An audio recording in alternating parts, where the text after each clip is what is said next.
Burj Khalifa পৃথিবীর অন্যতম বহুতল ভবন। বুর্জ খলিফা যেন বিস্ময়ের প্রতীক হয়ে মাথা তুলে দাঁড়িয়ে থাকা সংযুক্ত আরব আমিরাতের দুবাই শহরে পৃথিবীর অন্যতম আকর্ষণীয় গগনচুম্বী এই বহুতল ভবনকে নিয়ে পর্যটকদের উৎসাহের শেষ নেই। বুর্জ খলিফা উচ্চতা 828 মিটার। বিভিন্ন সংবাদ মাধ্যমে প্রকাশিত তথ্য অনুযায়ী এখানে অ্যাপার্টমেন্ট এবং স্টুডিও মিলিয়ে মোট বাসস্থানের সংখ্যা 900। তাতে 35,000-এরও বেশি মানুষ থাকেন। এই বহুতলের নামকরণ করা হয়েছে সংযুক্ত আরব আমিরাতের আমির শাহীর প্রাক্তন প্রেসিডেন্ট খলিফা বিন জায়েদ আল নাহিয়ানের নামে। প্রথমে এর নাম ছিল বুর্জ দুবাই, পরে প্রেসিডেন্টের নাম সম্মানার্থে নাম পরিবর্তন করা হয়। 2004 সালের 6 জানুয়ারি বুর্জ খলিফা তৈরির কাজ শুরু করে। পৃথিবীর উচ্চতম বহুতল তৈরি হতে সময় লেগেছিল 5 বছর।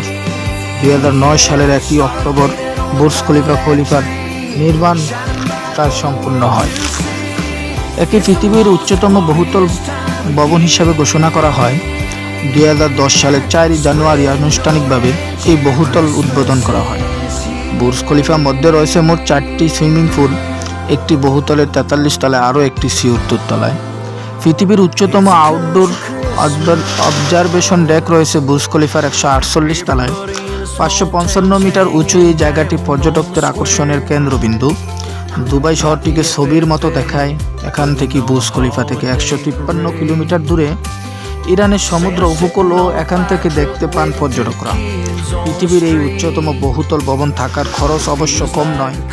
এখানে 4 থেকে 5 বেডরুমের কোনো ও অ্যাপার্টমেন্টের মূল্য 2,70,00,000 টাকা, যা ভারতীয় মুদ্রায় প্রায় 200 কোটি টাকারও বেশি। বুর্জ খলিফায় একটি স্টুডিও অ্যাপার্টমেন্টের দাম 20 লক্ষ আরবি মুদ্রা, যা ভারতীয় মুদ্রায় প্রায় 4,30,00,000 টাকা। বুর্জ খলিফার বাসিন্দাদের রক্ষণাবেক্ষণ বাবদ বা সার্ভিস চার্জ বাড়তি টাকা দিতে হয়।